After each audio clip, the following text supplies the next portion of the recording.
to be able to code some deep learning model in Keras using Tensorflow as a backend. And to implement and transfer learning in Keras, which I added at the end because I think it's very practical for you to know that this is out there and not for you to try to reinvent the wheel. So I think we are more or less okay, but it's going to go this way. So each of them is one of the notebooks. So just as a curiosity, who already knows what deep learning is? Oh, okay. So yeah, thank you. No, and who has already programmed something with it? Okay, so yeah, you were just here around, I think, in the street and came in. Okay, good. But maybe I can give you some extra things that you can learn. And of course, you can always ask sort of an advanced question, and I will try to answer it.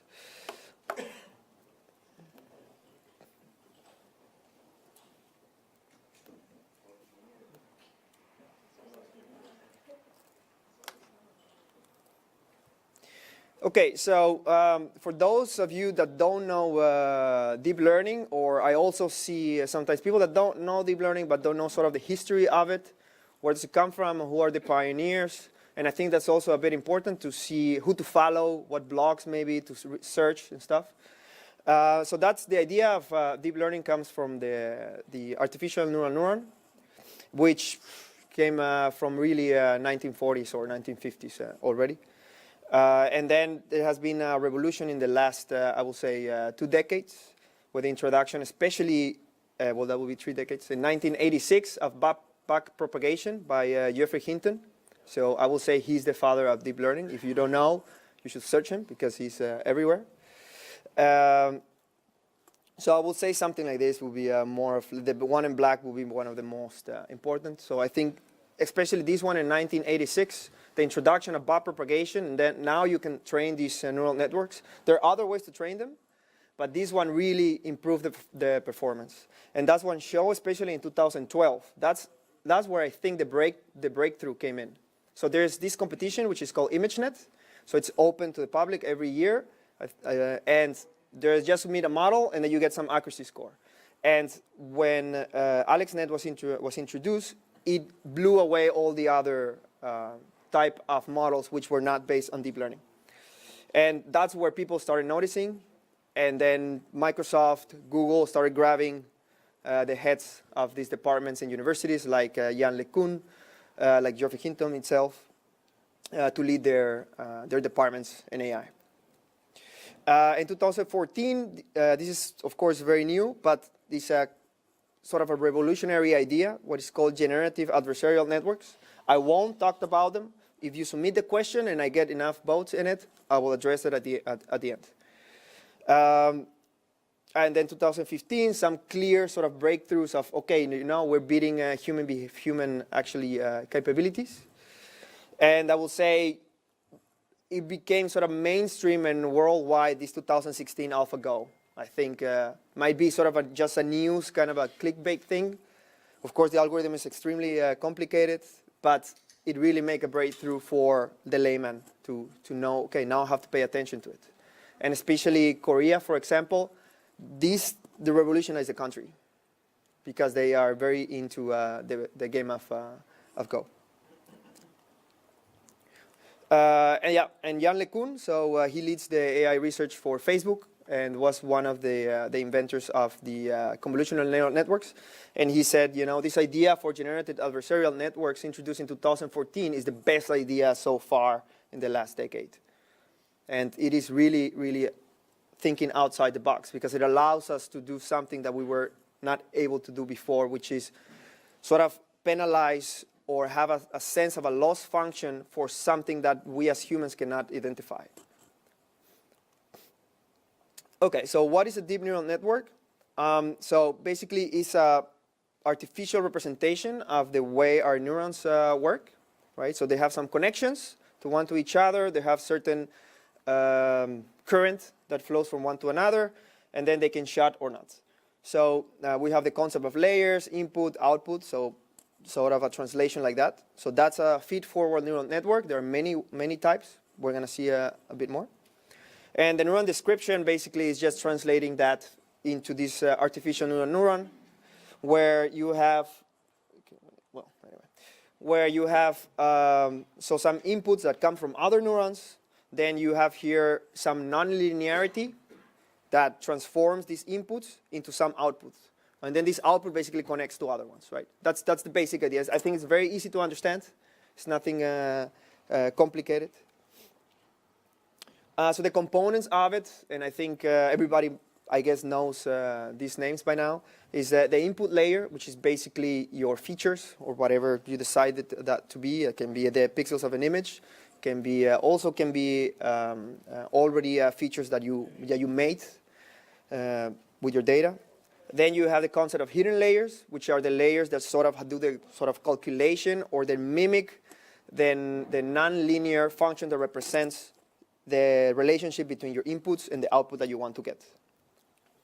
And then you have basically the output layer, and that basically is, okay, I want to, let's say, do a classifier of a binary, I don't know, good or bad, or a sentiment classification, something like that. So that will be just one neuron, right? But then if you will have, for example, a classification now of different classes, let's say 10, okay, then there will be 10 neurons there. And it sounds very easy to say, but once you get to it, you need to understand what you want to get and how to relate that. For example, if I tell you, okay, which activation function do you use when you and your output layer for different categories, for 10 categories? Is it the same that you use when you do binary? No, it's not the same. So which one it is? Okay, and then so it has some relation. So we're going to see a bit about that. A bit more concrete, the artificial neuron, these are more or less the components. So you have certain weights. So that basically mimics the connections between different neurons. It can be strong connections or not so strong connections. Then once they get here, in this case, you sum them, and then you apply a nonlinearity. So this nonlinearity is called the activation function, which the most famous one nowadays is ReLU, so rectified linear unit. And you also have others like hyperbolic tangent as well, and other ones. Okay. So what is the idea about these layers? So the idea is that the layers learn hierarchical feature representations. So that means if I'm going to recognize a face, for example, so I start by recognizing shapes, like lines. And then I start recognizing maybe circles. And then maybe these circles together capture the eyes, or the ear, or the mouth. So you have certain schematic representation that sort of they look more like your target that you want to identify in this case. So there are a bunch of neural networks, a bunch. Like if you Google, normally people will know just a few because those are the ones that sort of outperform everything else. But there are a lot of them. In these, today we're going to see fully connected and convolutional ones. But for example, in some other trainings, I also give a recurrent, long short-term memory, get a recurrent unit. I won't talk about them, but again, if you submit a question, then I can maybe say something 2 minutes or something like that. There are a lot. I don't know them all. I know them by name, but not like specifically. Some of them are actually quite old. Okay, so what is the typical flow for implementing these deep neural networks? So let's take this example. So in this example, we have 2 inputs. We have the first hidden layer made of 3 hidden units. Then we have connected to 2 hidden units, and then we have a single one. So this can be some sort of regression or can be also some sort of classification. Depends on the function that you put on your output layer. Okay.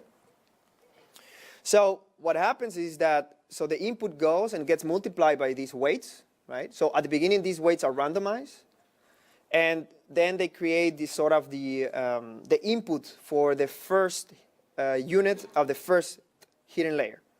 Okay, so and it's represented more or less by this function that you have here. And then you continue and you propagate forward. So you will do this for every neuron in the network, and you propagate forward until you reach the end. Once you reach the end and you have your loss function, you will be able to say, okay, this is the error that I have. right? This can be the classification.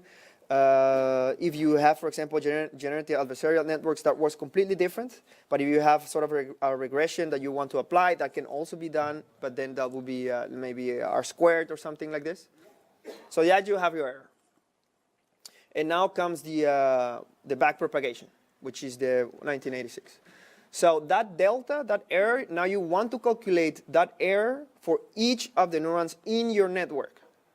Why do you want to do that? Because then you can calculate the gradient of that error, which will point you then to the correct direction that your weight should move. That's basically it. So in this case, for example, this will be the error propagated to the neuron 4. Oh, sorry. And the same thing. But of course, because there are more connections every time, then it gets a bit more involved, right? And you can imagine if this gets really wide, for example, and deep, this basically gets really, really sort of complicated in the sense of how the dependencies are throughout the network. And then you go all the way back, and then you calculate the derivative, or the gradient in this case, for that specific weight. And then basically you apply what we all know from linear regression, for example, this basically the optimization rule. You have your derivative over your last function that you propagated all the way back, so for that specific neuron, and you basically then add certain coefficient, that will be the learning rate. We all know that from linear regression. And then you basically adapt your weight. And that's it. And then you do it for each one. Okay.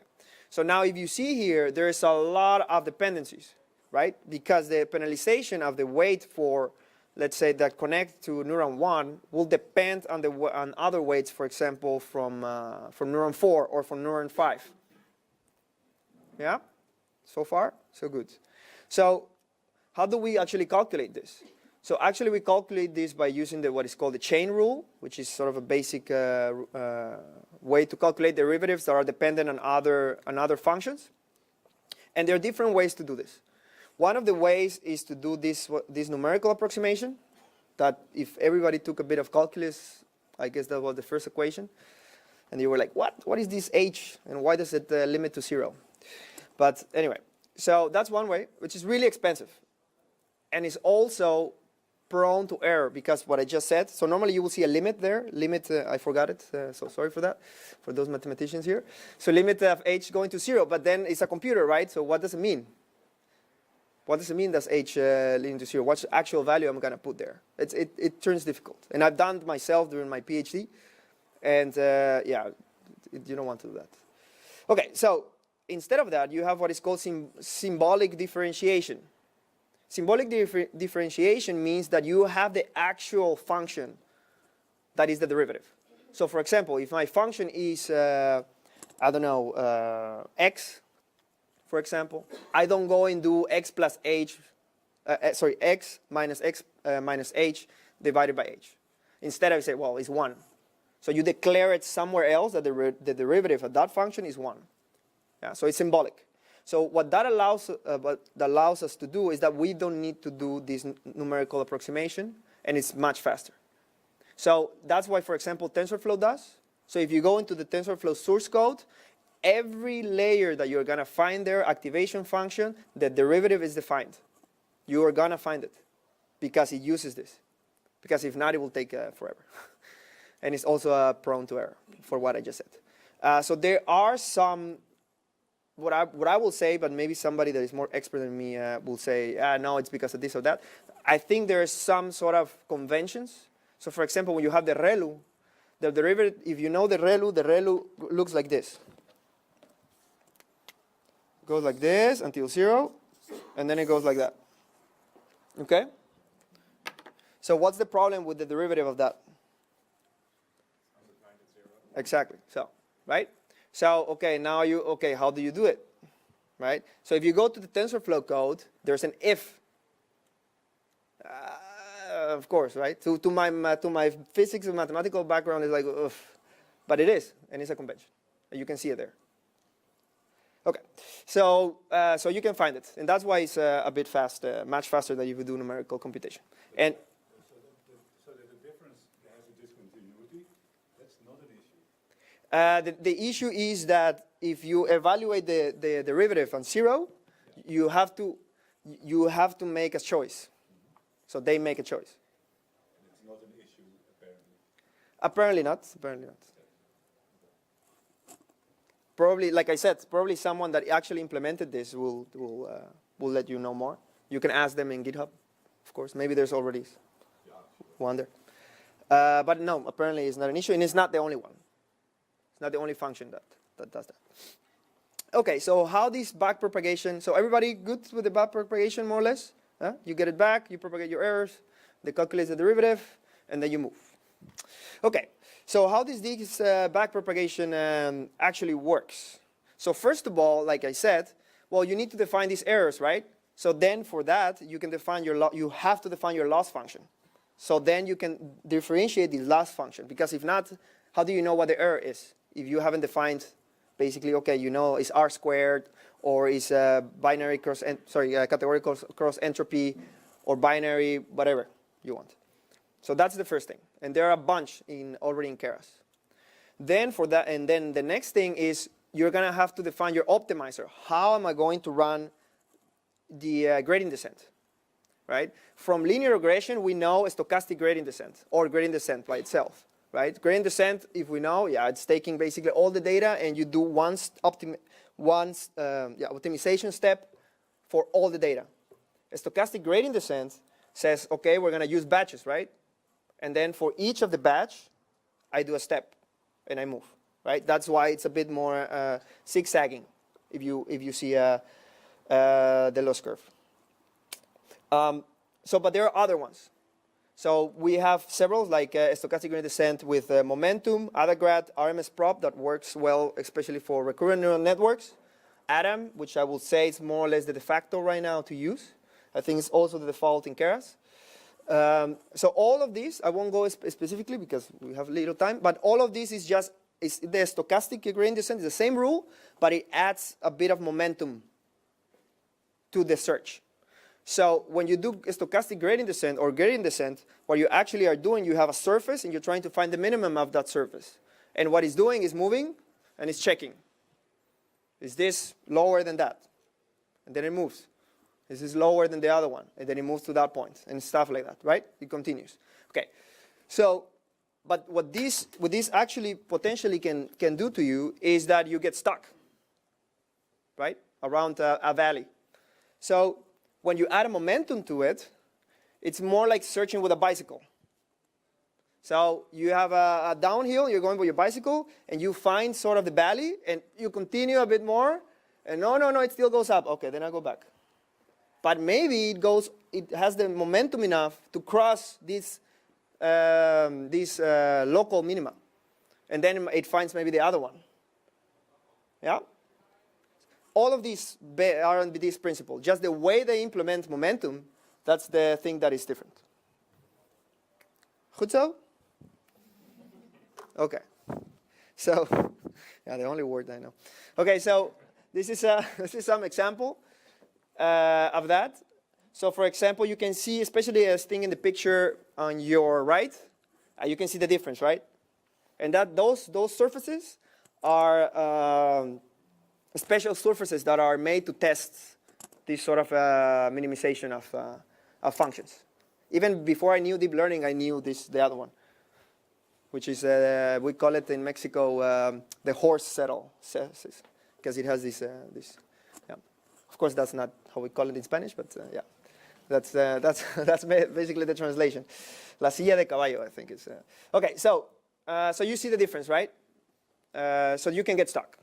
And especially for surfaces that are very complicated, that's a big issue, because you're going to have a lot of bumps. So a surface where you have, I don't know, 20 layers, and then each of the layer has 30 units. So that means, I don't know, you're going to have, and then you have some maybe convolutions. Maybe you end up with 3,000 weights. So that means 3,000 dimensions on this surface. It's very prone to have local minima. Yeah, so it's very important. So in my opinion, never use a stochastic gradient descent. I think I will submit a ticket in Keras that they should remove it or something. No, okay. So, okay, so that's Braille's how you train them. So I think this is a very important slide, especially for people coming, because you see and they get impressed, and you go to these talks and these guys using deep learning. Why am I not using it as well? And it's not for everything, at least in my experience. Okay, so the data types, we can separate them in structured data and structured data. For structured data, you will normally use handcraft feature engineering, right? So, and normally the best algorithms that perform are boosting algorithms, okay, or ensembles methods, okay. If you don't know what that is, you can search it. I also add the link here where you can have a read. It's a bit more complete. And when should you use deep learning? When you have unstructured data. Yeah. So when you cannot come up with what are the features of this, maybe it's a signal from a heartbeat or something like that, or maybe like an image, of course. That's the obvious case.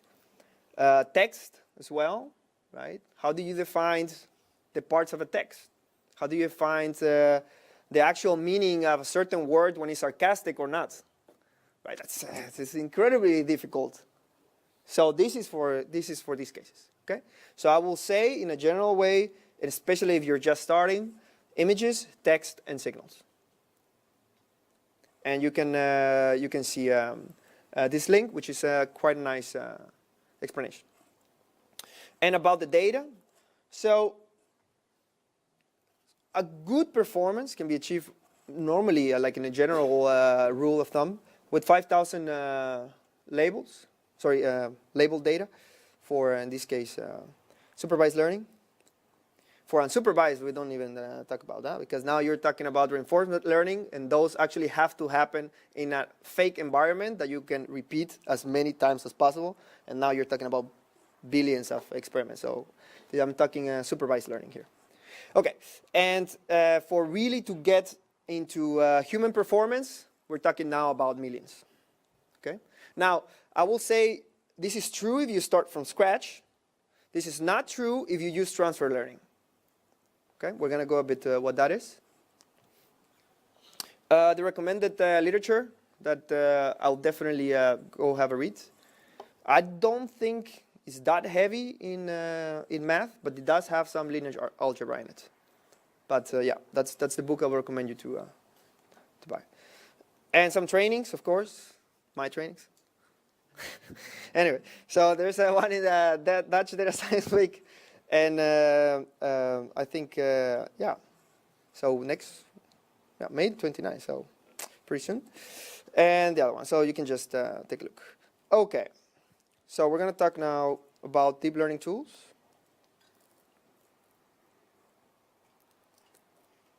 Questions? Not so far? Good.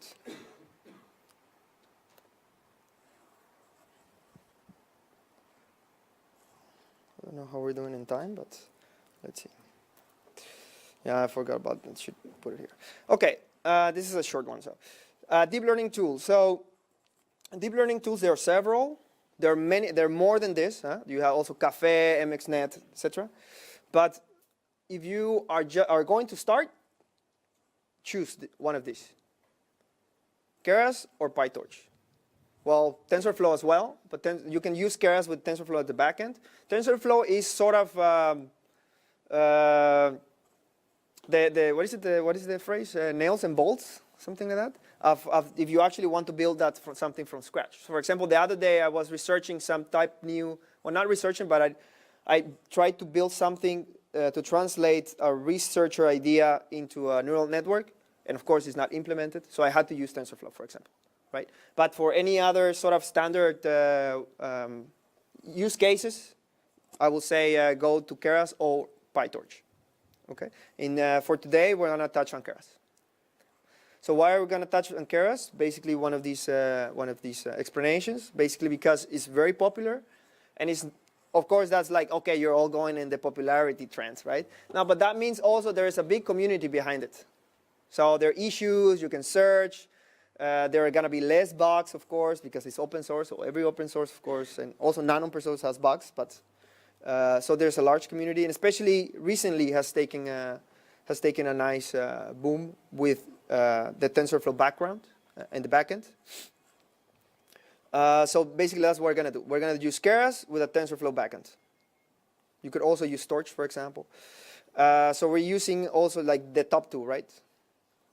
So also this is basically the community contributors, forks, issues, and activity, right? And if you start using it, don't be afraid of submitting issues, huh? Like if you check issues, some issues are like really a question maybe that the guy that made it didn't thought about it. And you can help the community by doing that. So visualization about this. What I like is that TensorFlow just comes with it, right? So it has a tensor board where you can just see how your models are training. You actually can see it real time. How the models are training, the loss curve, how is it performing. So you could stop it, for example, if this takes, I don't know, a couple of days or something like that. You can also compare with other runs that you have made. And also has, I don't know if you guys know what word embeddings is, but it also has visualizations for this. So it's very complete. From PyTorch side, you have Wisdom, which I haven't used, but it's far more customizable. But of course, comes with a penalty that, well, you have to do it. Okay. So in general, one of the things that I will say is that why do I sort of, I think PyTorch is gaining a lot of popularity. Yesterday I was in a deep learning meetup here in Amsterdam, and they were using PyTorch, for example. There was in the university, so research. But for me, it's like TensorFlow. I mean, the people that is behind TensorFlow. I mean, it's Google. I mean, you know, they're releasing these things like crazy since they took over, right? Now, I mean, it's what, 1.4, I think, I don't know, a year and a half ago. Now I think they're already 1.7 or something like this. They're releasing like crazy. And it's getting better and better and better. And you're going to see, for example, especially for the transfer learning case, how easy it is to have this TensorFlow in the backend. It will just work. Of course, there's also some issues like everything. Huh? Okay. So this is going to be the first exercise. I think this is what you were waiting for. So of course, if you already had Keras and TensorFlow installed, you are going to be able to run this. If you didn't, then it means that there's an environment file there on the repo, and using Anaconda, you basically will have to run the command, conda env create -f environment.yaml. So that's a bit maybe a mouthful, but basically, so let's say, for example, no, not projects. You cannot see that. Repo, no. Okay.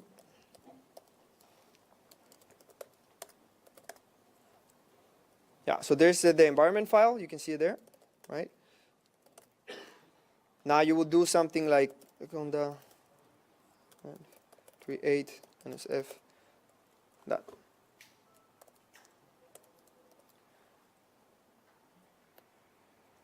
So if you don't have experience with Anaconda, maybe ask your buddy in the side. I can also help you as well. And so I'm gonna leave you guys to work on it. Let me see what I wrote in the schedule. Hopefully we're in time. And for others, please raise your hand. People that don't have laptops and questions. It can be about anything. What is the actual impact? Where have you seen it used? Where have you not seen it used? What are you going to talk on San Francisco? What is these other LSTMs, recurrent networks? So I can talk while other people is working on it. So let's check the issues first. Yeah, and I see some faces that I know you know how to create a virtual environment. So help the others. I know you. Let me write it down. But let's see. Let's see if there are some issues already.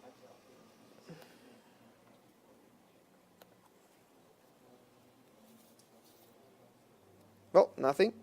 Okay, so no questions. Good. Oh, first, run the cell first so you can see actually like nice images. Because if not, you're going to get it in your face.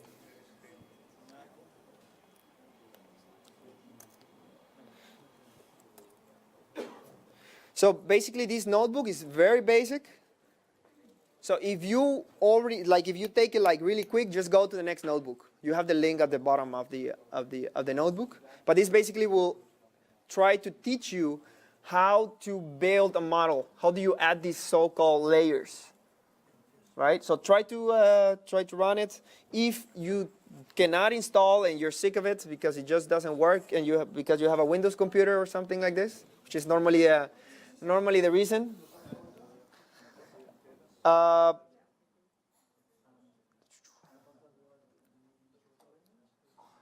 So you have some links here where you can read. Maybe you read something about it and then you ask me a question. And you have all other links about the layers.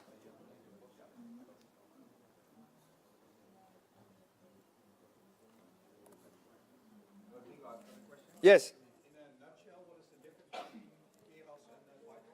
So for Keras, are you going to see in that notebook, once you create a model, you need to compile the model.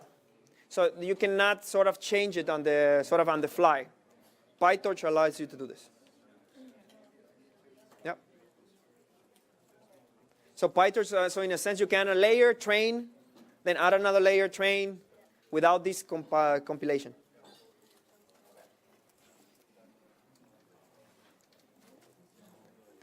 It's not following.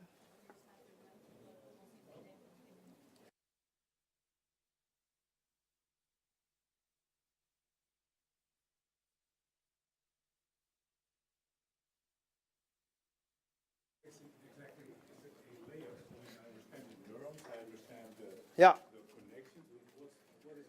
So the layer is a collection of neurons, which are so if you have so this will be a layer. This.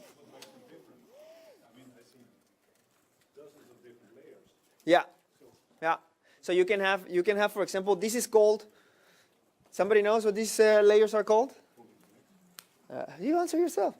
So yeah, fully connected layers. Yeah. So then you can have, for example, a dropout layer, which is well. Then I will need to explain what dropout is. But basically, you put sort of I will say a gate, which randomly throws away some of the lines. So for example, that's because you want to. It's for the reason of overfitting. So you don't want. So for example, this one is learning something very, very specific, and it comes from certain part of the image. Now let's say the image changed a bit, and this doesn't fire anymore. So it's overfitting on that particular image. So you want to sort of throw a weight sometimes, such that other neurons learn to compensate. So that's an example of that's a dropout layer. Okay, then you have, for example, all activations are also layers. You can see them, they're also there. Then you have, for example, an LSTM layer. So I won't explain what LSTM, but you can basically have your LSTM layer, and there's a whole machinery going on. And you say, well, after my LSTM layer, I want to connect the outputs to a fully connected one, for example. I don't know, you can say one more that is there. Convolutional, for example, right? You have a conv? Yeah. So for example, you have your image. We're going to use that, right? And now it comes into a convolutional layer. So you just throw it in. Like, okay, this will do just the convolution. And this sort of, and then you say, okay, I want another convolution. And then maybe you want a fully connected. Yeah? So it sort of hides this machinery of each of the. So it remains in essence the same, but it's sort of not the same in the sense that how this works, right? But in the sense that they're stacked. okay. Yeah? But if I would, for example, if I say, okay, what is in here? Yeah. Yeah. So these are recurrent, for example. This is actually an extended where they connect to themselves in previous step. So that's what I like a bit about Keras. So you know the theory, you know how they work, and implementing it is, yeah. But this is also sort of, I will say, a bit of a problem, right? No, because people just throw layers in it and doesn't really know why, right? So I think I'm not sure, but maybe there's an example here. Yeah, I think I have an example where it is going to be something weird. The validation is going to have a higher score than the training set. Yeah, so let's say you throw these layers, right? Because you read it somewhere, and you find this. And then you're like, okay, and then you show it to me, and I ask you, why? Why is this? Yeah. So it's because of how one of the behavior of the layers. But, so I will say that I like Keras because it makes the implementation easy, right? You don't, as a data scientist, I think I think by now I hate computers, right? Yeah, because the problem is our computers. The problems are not the theory. But anyway, so Keras makes it very easy for you. So if you know the theory behind it a bit, it's just throwing it around. So for example, one of the things I think I ask during the notebook, you can see the summary of the model. Let me show you that. For example, let's just start with this. I mean, even the simplest. I try to add a layer, and it doesn't work. Why? Why it doesn't work? And you have to think about the concept. Well, because just the concept of it doesn't know what inputs it's going to get. So just the concept of it, this doesn't make sense. So you can define your own input layer, but then below I do it, Keras does it for you. You just add, oh, I expect this. I expect this amount of dimensions, and Keras will do it for you. But you do need to know it because let's say you hit this error, right? The first layer in a sequential model must get an input shape or batch input shape arguments. Yeah, sure. So you add it, and why? What value should it be, right? So it's because it's the amount of inputs that you're gonna get. In this case, we saw these are 2. Yeah, so these are the inputs. So if you see the first hidden layer here, you have input 2, but the amount of units is 3. So I'm creating this sort of interface. Yeah? So it makes it easy for you. You could also define 1 by 1, but for the input it's not necessarily. You can also, for example, this question below. That's when I catch sometimes, that's sort of my first question sometimes, also for some interview or something, when they say, oh, I know deep learning. Ah, good.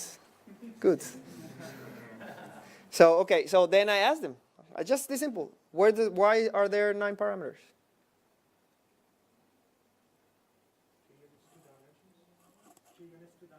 Okay, so, yeah, and how does come up to 9? So yeah, no, you're in the correct path. Huh? So you have these 2 connections, right? It's already here. Why do I like to draw, I guess. So you have these 2, right, and 3. So how many weights are there? 6. So why are there 9? Yeah, somebody said it. The biases. And then you're like, ah.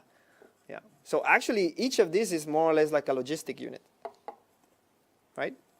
These weights times the features plus a bias. So that's where they come from. Okay. Now, when you would implement a convolutional, there are also parameters and also the question. I think you get to understand when you throw a layer and then you see the parameters and you're able to try to understand, okay, why are these among the parameters? Because you do need to know what's happening in order to do that. You could just don't care as well, but I would think you would like to care, but that depends. Yeah. So about these sort of layers, yeah, they're all there. Yes, they are all there, and they're there for you to access. And for example, one of the difficulties that I see sometimes when people try to implement convolutional layers is the input-output, the dimensions, because you need to define the dimensions. He will tell you, I expect this, but I receive this. And that's a bit, I will think a bit more tricky for people that are just starting up. And that's because how does the actual convolution works, right? So you can try it. I think it's one of the exercises. later, I think.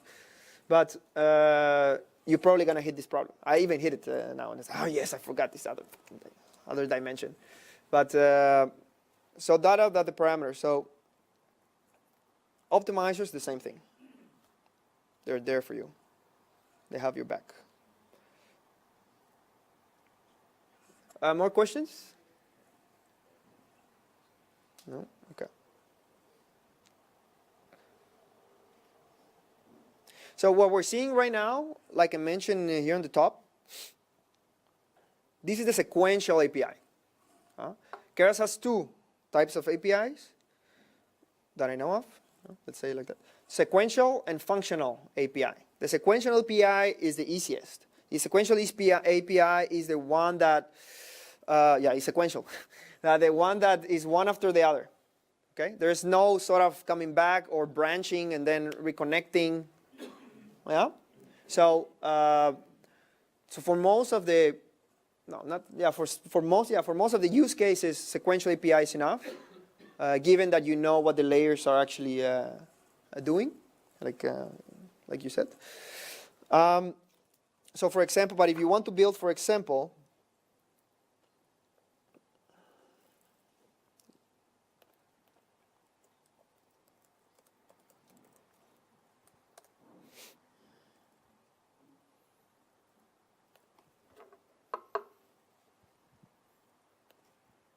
let's say you want to build this.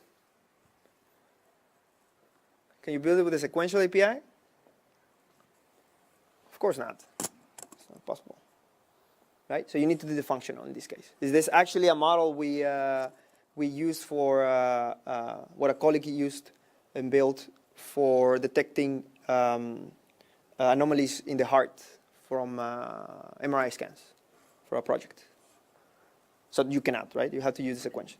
You have to use the functional, right? But we're going to stick with the sequential for today. Yeah. How do you come up with a schematic like that? Is that domain knowledge? Or? Yeah, so that's research, and that's domain knowledge and just trying.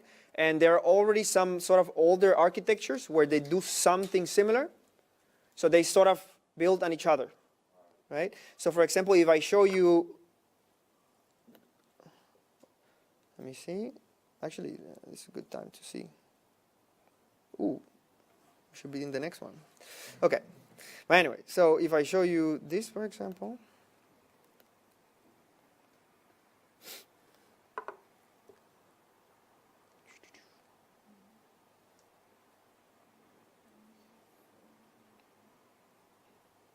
Oh, I don't have it. Okay. Maybe it was loading. Wait. Yeah, I was loading. Okay, if I show you this one, for example, right? That's Inception V3. It was made by Google 2015, I think. At least the paper was 2015. Okay, so if you see, they build on top of each other. So this, for example, this architecture that you see more or less that repeats was already before. Somebody introduced it, and this has to do with convolutional and the pooling from layers. And then you say, okay, why don't we stack them together, right? And then you see this tail here that looks like that. This is also a question I ask sometimes. What is this? Because everybody talks about this. What is this? Because it is there. It is there. Why? There's actually, this is not complete. Sometimes it goes, there are more in the back. And it's strange, right? Why? Why would I have two outputs? Because actually this is a softmax. So softmax is once you want to make the classification, and it's in both places. So why? Why would they want two outputs? Once we go to the transfer learning, I'll answer the question. Okay. Let's see. I'll help you out a bit.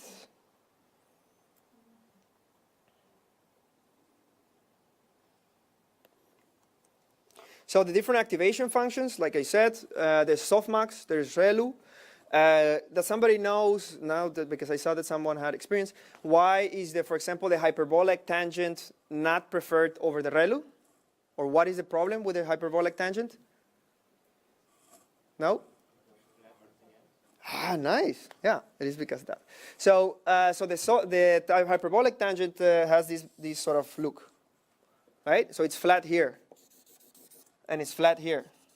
So what's the problem with that? Yeah, this guy. You should talk to our chief scientist. Huh? We're hiring. So this is, yeah, because the derivative is 0. So it means that when you remember, you propagate back and you calculate the derivatives. And let's say for some reason your input goes into these parts. What is the value that is going to multiply by? 0. So what is going to be the propagation back? 0. Is it going to learn anything? No. And then your model is stuck. That's called the vanishing gradient problem. Okay? It has two sources. One is this. One is this. There are other sources. And the other source is actually solved by what I just showed you about having the extra branch. But anyway, so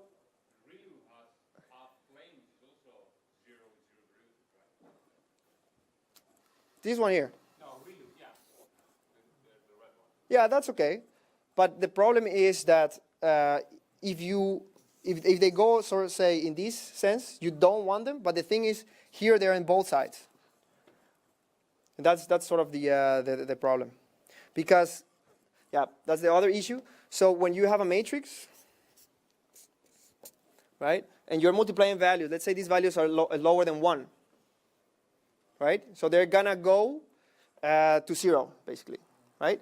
But if they're very big, or they're bigger than 1, when they multiply, they're going to end up in this area. Right? Yeah? So they're going to end up in here, which this does not have the problem. Yeah. That's the other, when I said the two sources, one is the source is the activation function, and the other source is the multiplication. Because since it's so recursive, there's going to be a lot of sort of multiplication of weights to get to that one. So if the weights are lower than 1, they're going to tend to 0, and they're going to vanish the same way that this makes it vanish. So that's the other source. Or they can be bigger than 1, and then they're going to explode. So there you have two problems: the vanishing gradient problem and the exploding gradient problem. And so that's why. But isn't there a case where you'll end up in the left? Yeah, but then yes. So that's when you have what is called leaky ReLU. You can say, did you look at your activation functions? No, leaky ReLU. So it defines sort of an angle in here. Yeah. There are many ways to deal with that, but the ReLU, for example, takes away those 0 tails. But good questions.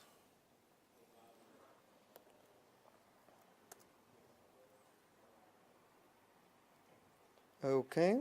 So this is when I said about the compiler. I remember who asked about the difference between PyTorch and, right? So it compiles. So I say, use the optimizer Atom. Here's when you need to know sort of, okay, what are the activation functions? How do they work? Why is it binary concentropy, right? Depends on what you're going to calculate. So for the next example, for example, we're going to use, I think, cross entropy, which is for more than one class. And if you really want to get into the details, then you do the config, which is helpful as well. And notice this one. Notice this parameter here. Trainable. So it has a knob to turn that weight, to freeze the weight. So say, I like this value of my weights right now, so I want to freeze them. I don't want to optimize these weights. So that's basically what we're going to do in the transfer learning. Okay. So in here, I created this data set, which is not linearly separable. Okay.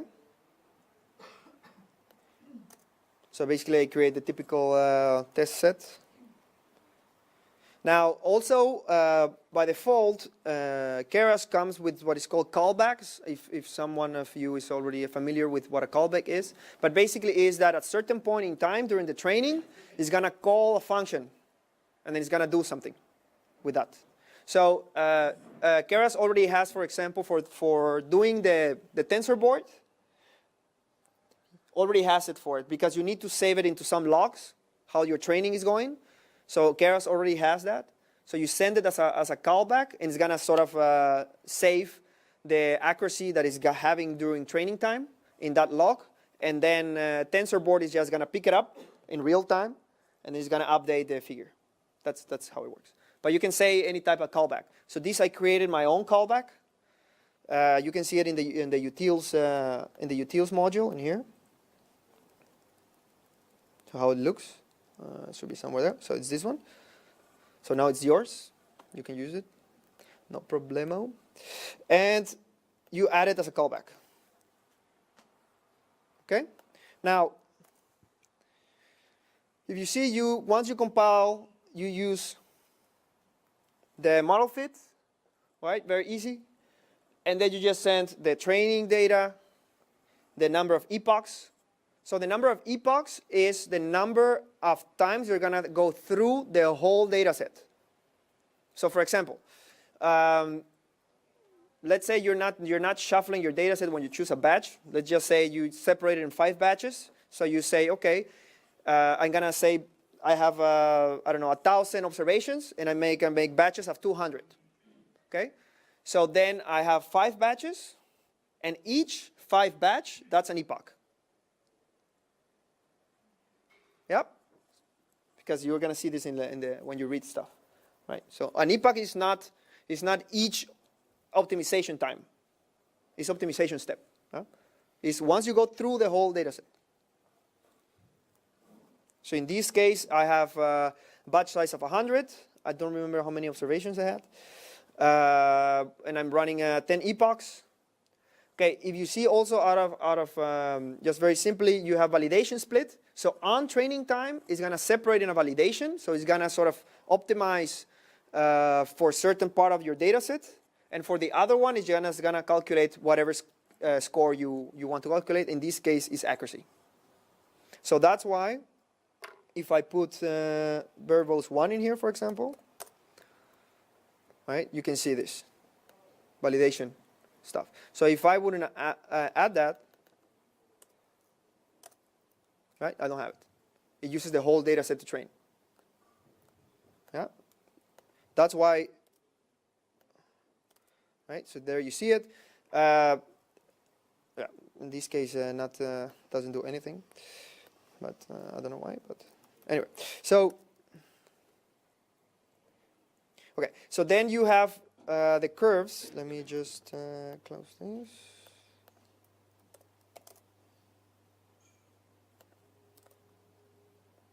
Okay, it's not improving. But this is better. Okay, so you're gonna have these curves, which are the basically the learning curves. So in this case, I'm just gonna write. Okay. So in this case, if you see now, I defined. Normally, you will define the model like this, like just in one go. So before I did it in certain different cells, just to sort of take you through it. But normally, you will do it like this. Let me see. Sure.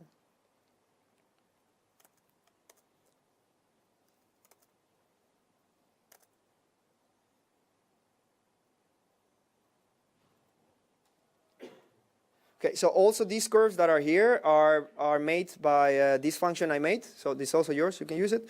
And then you have what is called the learning curves. So this, in this case, is the accuracy. So how many times I'm guessing the class correctly, right? And then you see the curve for validation set and training set during training time, okay?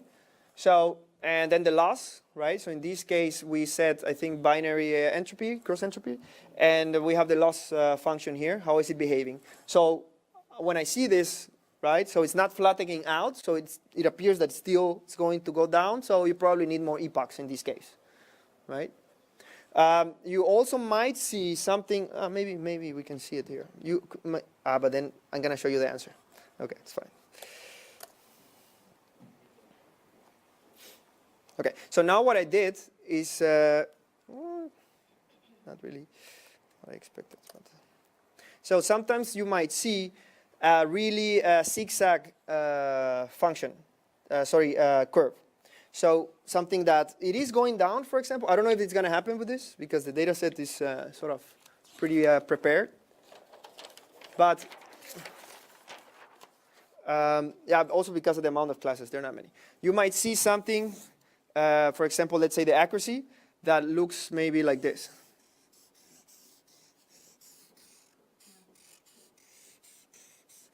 Yeah, you might see something like that. So, any idea what this might be, the problem? This is, let's say this is accuracy. So this normally is because, remember, the weights get updated on every batch.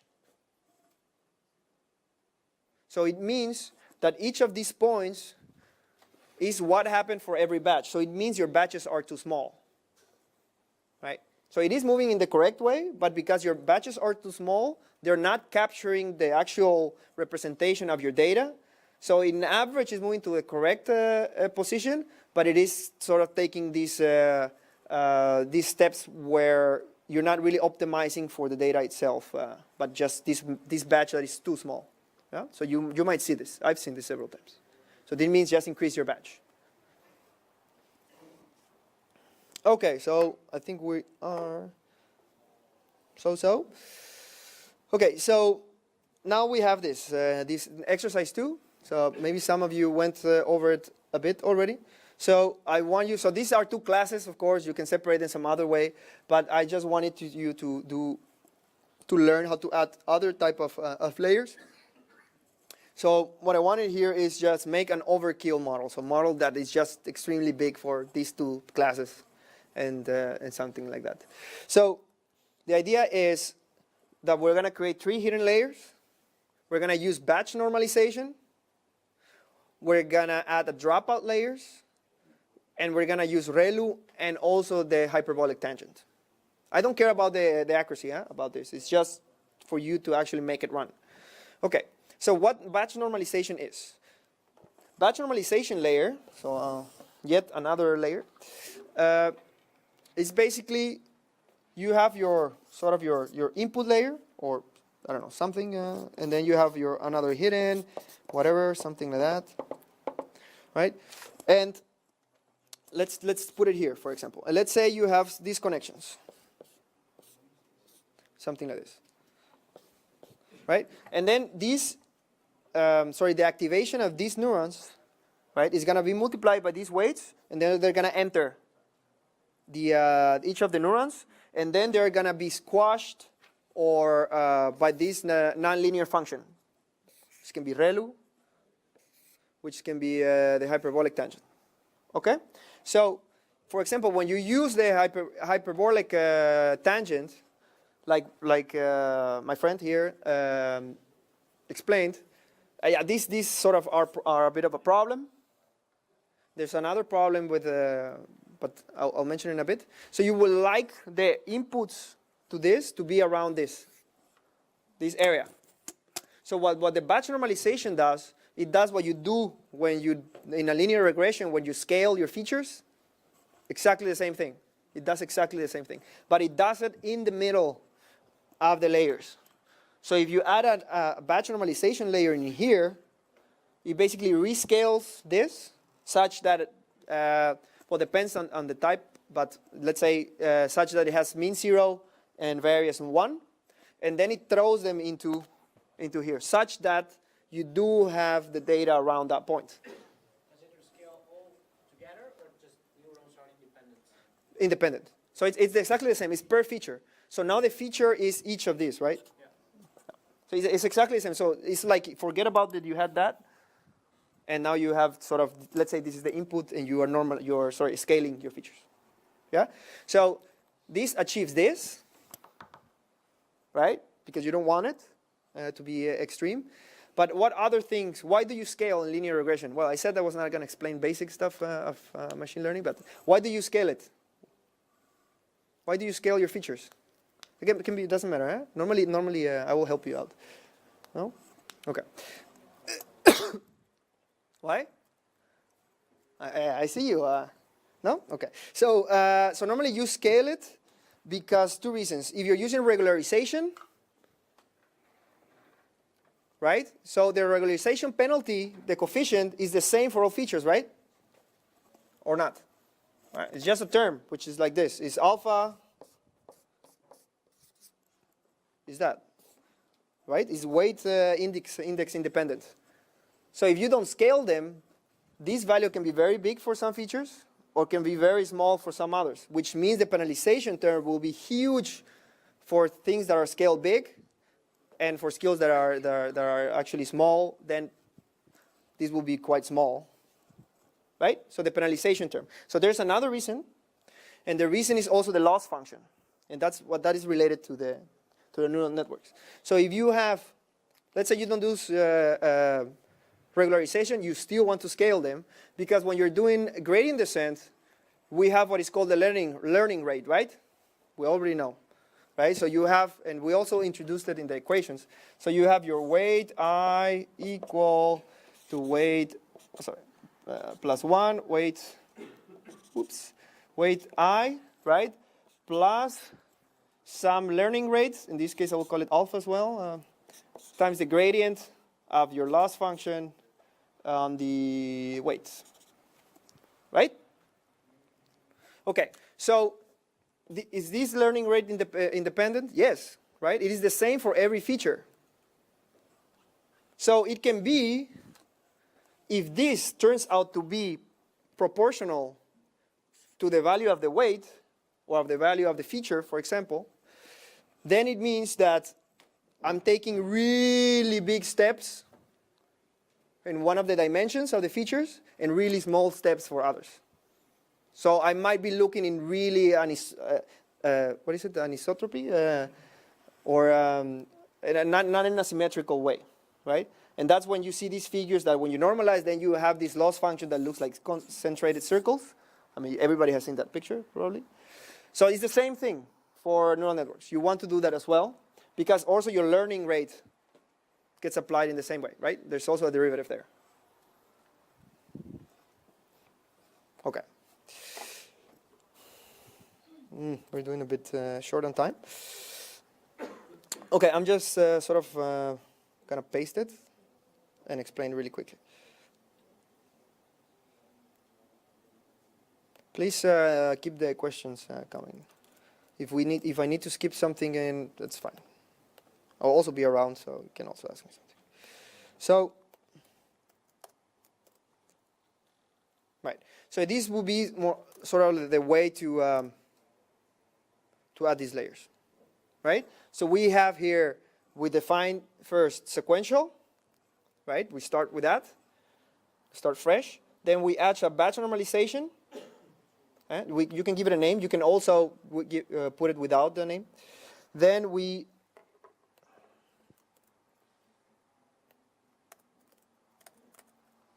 what is the input shape? So like we said before, the input shape is 2, right? And then the first layer has 30 units, the second layer has 10 units, and the third layer has 3 units, right? And within each of those layers, I add a batch normalization, what I said before. Then I define the activation function. If you see, the activation function is no longer inside the dense layer as before. You remember? You see how I gave it in the dense? Why is it not there anymore? Yeah, because the batch normalization, right, needs to happen before the activation function, right? Because of what I just explained. Okay. And then the dropout, which basically is what I explained about dropping some of the connections in order to not overfit. And then you can just run the same. I don't know what was the accuracy of the other. No, more or less. But the batches are smaller of the other, right? Yeah, so this is the batch size of 100. Let's make a full comparison. Yes? So if you leave off the activation equals argument to the layer, then it's linear? Yeah, No, exactly. Okay. There's none yet. Exactly. Very good. Yeah. You can build also a network without activation function. They will just explode, but yeah. That was the starting. Like if you go to the initial papers, that's where it starts. No linearity.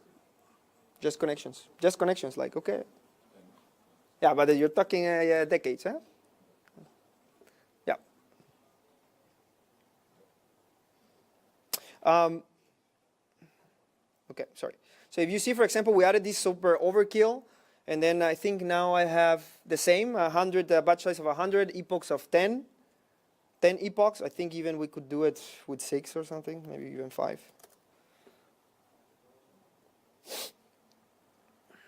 Let's see how much it takes. And then this should already outperform the other one. Yeah, it's already 0.8, right? And this one is big like that. So, okay, so I have to move to the other one because we're a bit behind schedule. Actually, lots. So I will try to run a bit fast through it. Okay. Okay, so we learned what we've learned in the previous notebook. So we learned basically how to add layers to a model, right? Where do I find these layers? Where is the documentation? Where I can read about it? How can you, let's say, tune it yourself? You can add the activation function within the layer. You can add it yourself if you want to introduce batch normalization. We saw what batch normalization does. We saw what dropout does in a high level, but we did see that. So it's now just about you reading a bit about more about these layers and, okay, this might be useful, this not, because you also have, you say convolution, for example, but then you go to search for it and then you will find one-dimensional convolution. It's there. I think you saw it in the layers. Two-dimensional convolution, three-dimensional. So what does it mean? What is the difference between them? So that you have to read about a bit about that. Okay. So this is basically, in this case, digit task. In this case, I also have this one, which is actually a pretty hard data set, this one. This is the CFAR10 data set. It's there for you, just out of the blue. You can just build on top of it. It's pretty difficult. It's not an easy data set. But just for sake of showing right now, everything should run if you just uncomment this one. So it's just there for you. Okay, so first what do we need to do? So we're going to prepare the convolutional layer, right? So normally you will say, okay, I'm having these inputs, so I need to have like a one-dimensional structure in order to have my inputs. In the case of convolutional networks, you don't, right? Because that's actually what you want. You want to take advantage of these channels. So in this case, what I actually do in here, if you see, I reshape the data such that, yeah, this is the amount of data. And this is a 28 by 28 image. It has a single channel. If you see the data at the beginning had no channel. Yeah, yeah, because it's just a single. So by default it reads it like that. But if you want to use this sort of 2D convolution that we're going to use later, you have to add this channel. If not, it's just not going to work. It's going to tell you I expected this extra dimension, and it's not there. Okay, so we also need float numbers. And if you see what I did is I also rescaled the pixels to be from 0 to 1. So far so good. Okay, so now the idea is, and I will add it. I can do it maybe here.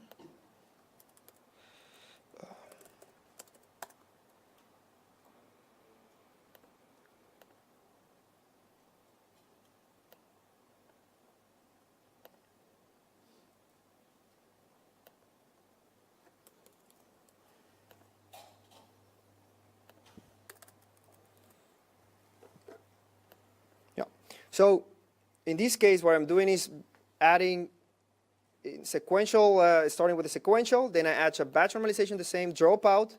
Now, if you see the difference, now we have this convolutional layer. And it's easy as that. You just add it to it.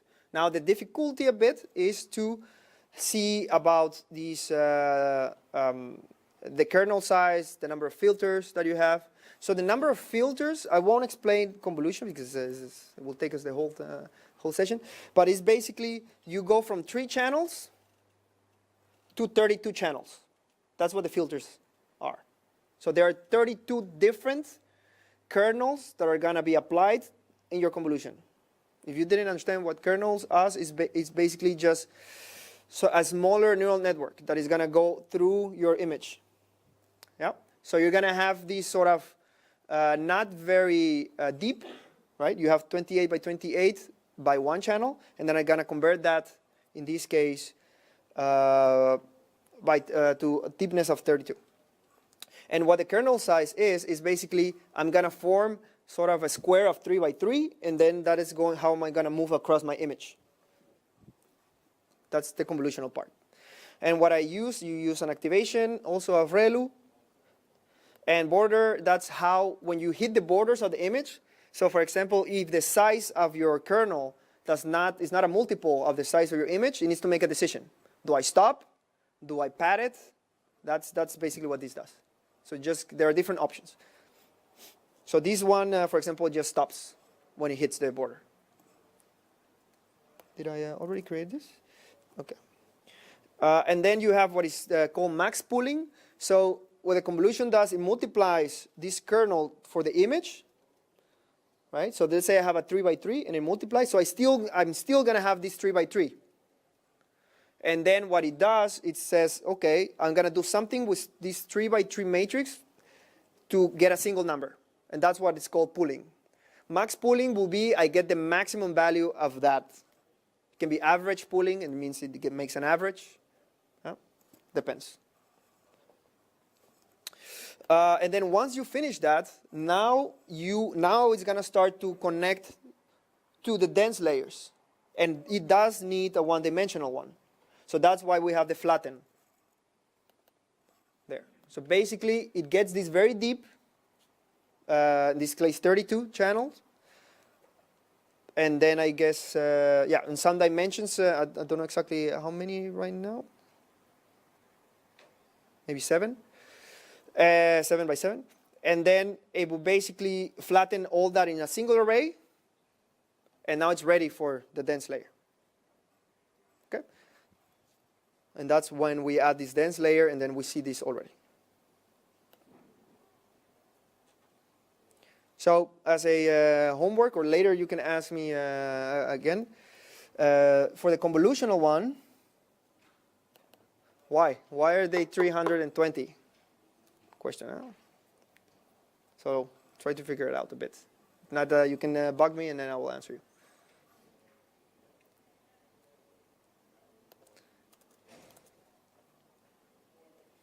I don't know how much this takes. Hope not much. So, okay. So what we did here, you see, very easy. We added layers, right? We added what we saw already: the batch normalization, the dropout, but more importantly, we had the convolutional one. So the convolutional one in this case is 2D because it's an image in 2D. There's also 3D. Okay? Because you can also have NumPy arrays of more dimensions, of course. Right? So that will be sort of a video. Okay, so if I actually run this with the difficult data set, I'm going to get around, I think I get around, this goes very good, like almost 90% accuracy. But if I run it with the difficult one, maybe I should leave it running just to show you. I get around 30%. Okay, with this overkill model. Let me, 1 second. Let's just do that. Hopefully it just runs. According to me, it should. But like a colleague said, what is it? The supposition is the mother of all fuck-ups? There you go. My vocabulary is not that good. Yeah, so I think what is missing here is this tree.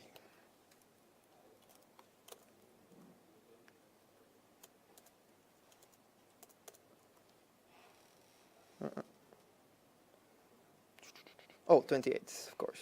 Yeah, the size of the data changed. The digits are, this is what I mean, that yeah, the dimensions are always the problem once you understand it. So the size of the image is different for the other data set, so I had to change it. That's basically.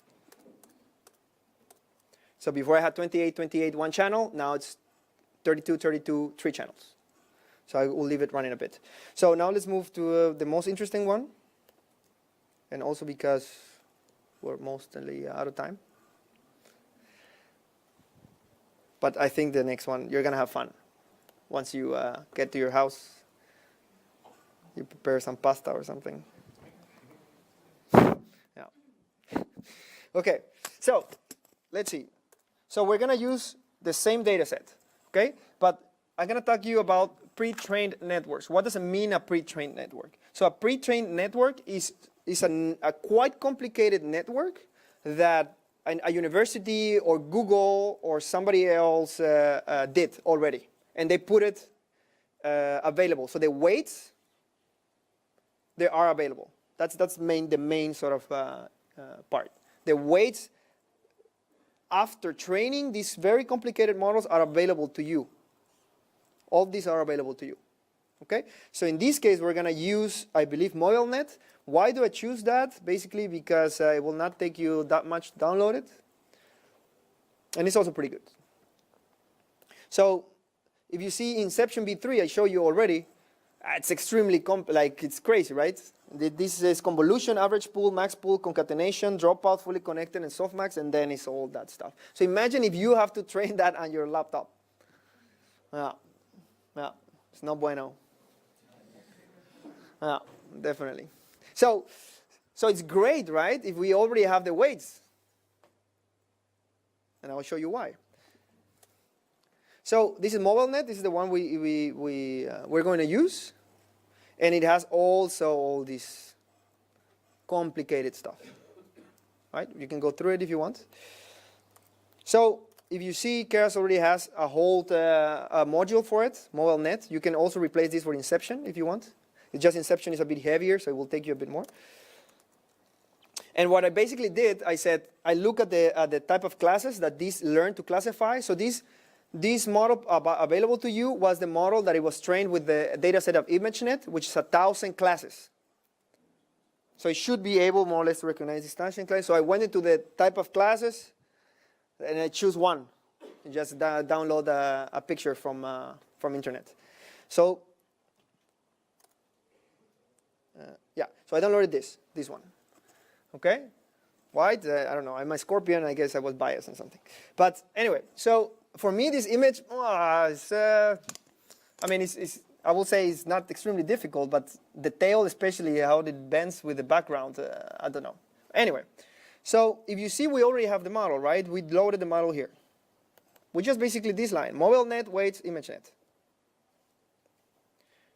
And then we just basically adapt this image to the inputs. It's just basically this land. This is what it's doing. And it's going to predict. And there you go. Scorpion, 99% sure. You know what this means, right? This means that you can use it. You can come up with a brilliant idea, and it's there already. You don't need to train it. Of course, it has to be one of these classes. Okay, so now comes the interesting part, right? Because now you're bound to the classes that they train it for. But now let's say you have this brilliant idea. I want to detect, I don't know. For example, I have a problem with choosing glasses. They're all ugly. So you want to say, to filter them if they are good or not. And you want to have somebody that labels. And I want to adapt this to detect that. So how do you do that? I think we're running out of time, but...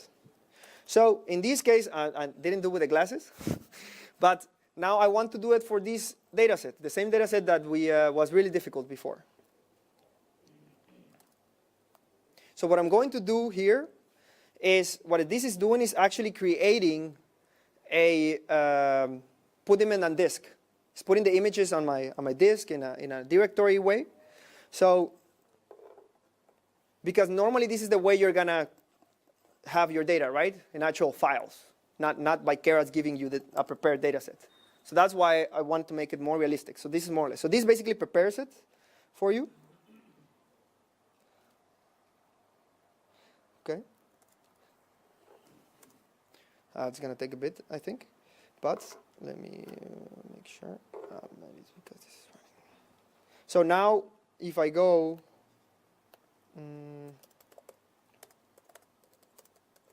okay, so at least it already created it. Yeah.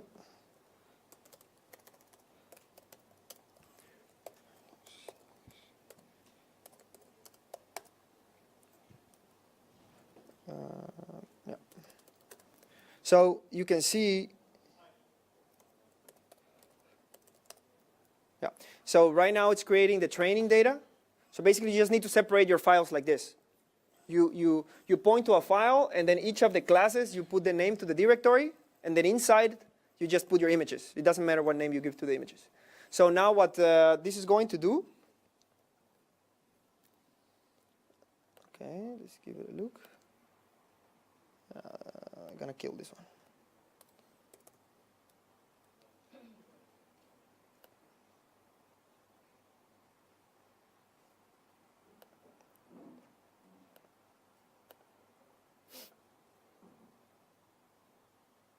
Okay, so I have no clue why is this taking so long.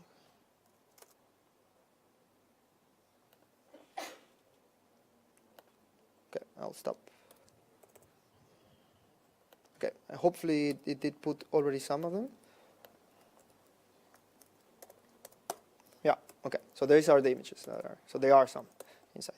Okay, so now what I'm going to do instead, I'm going to load, but I'm going to add this flag which says include top false. What does do is that it will give me the whole thing with the weights, but it's not going to give me this little part here. Why? Because that's the part that classifies. Remember we talked about these hierarchical features? So I'm going to get the hierarchical features from everything that was trained, but it's not going to give me the other, let's see, we have it here. So if you see here, so I have 5 minutes. So you see there's no softmax anymore.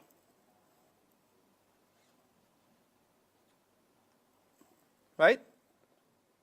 So now what do I do? Now what you do, and I have to probably hurry up, is add them myself.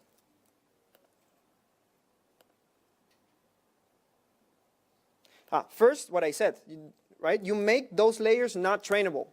You freeze them because, well, it would be completely very, very expensive for you to do that. So what I do here is basically add them. So I basically send the base model, which is the one we just loaded, and then I add a pooling, I add a dense layer to make these connections, and then the final output layer, which is a softmax. And basically, I only have 3 trainable layers instead of having 22, and 22 which are quite complicated. So now if I do this, I compile it. Now it's categorical cross entropy, of course. I'm not going to be on time on this, I think. So this will be a way to get it from the file. So this will be data C410 train.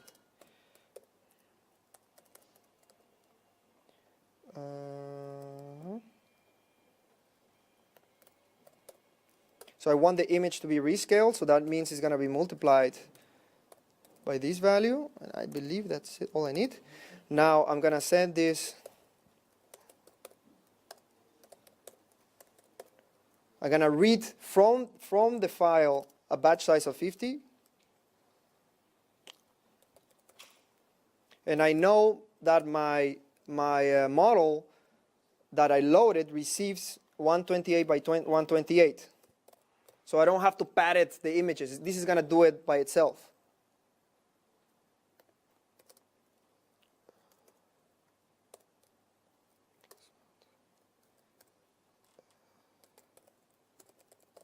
I believe is this. Oh, maybe this is the one.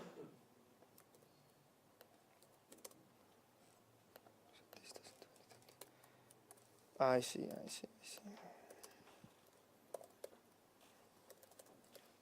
Let's see. So here what I'm going to say to it is that cval, what is cval? 0?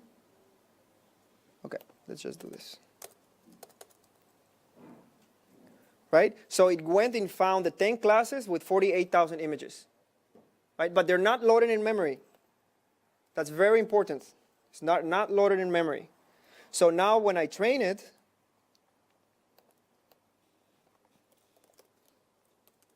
sorry, Vincent. Let's see here. Just one more. So basically, I define, the number of epochs that I want and the steps that I want in the. Missing something. Oh yeah, and I need to put this one more, and that's it. Yeah. So now what I'm actually doing,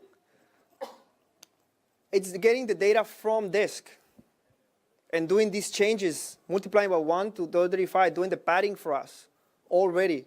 You can also augment the data by saying, I want to also rotate randomly, or zoom in or zoom out randomly. So the great advantage is this, that you read from disk, right? You don't have it in memory, and you also have the data augmentation and preparation already for you. This is and 4 lines of code, right? So Keras is extremely easy, and I would advise you to increase maybe the number of epochs, and you see because you're using this architecture, it can get up to 80%. With the other the overkill model, it gets to 32% or something. This is because we're leveraging, in these scales, mobile net weights. And with that, I guess 1 minute in time. Thanks.